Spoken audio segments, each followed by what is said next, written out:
My name is Will Wan, and I'm a professor in the Department of Biochemistry. The focus of our research is to determine the molecular mechanisms of viral life cycles, and in particular we're interested in negative sense single-stranded RNA viruses such as Ebola virus or rabies virus.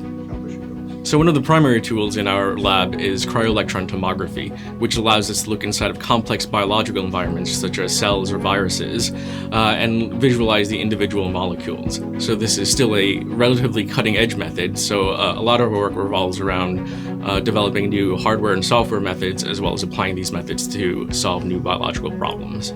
Yeah, so my advice to trainees or postdocs entering the field is to really make sure this is something you're interested in, and once you're sure about that, you can pursue your interest. And I think part of that is both being in the lab experimentally, but a large part of being a scientist is everything you do beyond the bench. So those are things like pursuing academic scholarship and learning new ideas and consulting with literature.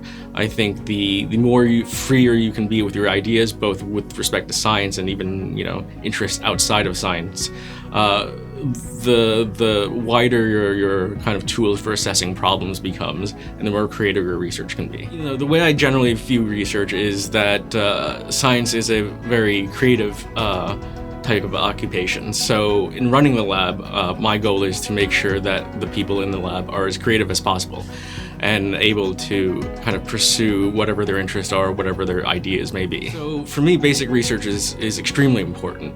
I think some of the greatest discoveries in the last 100 years is from basic research, because nature's been doing this for a very long time, and we don't really understand all the ways in which nature accomplishes its various tasks and various needs. So basic research allows us to freely pursue ideas without the need of generating a product in the end.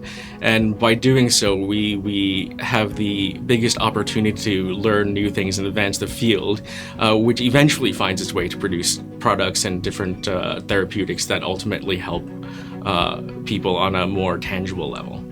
But basic research is key to broadening the horizons and really helping to narrow down on new ideas.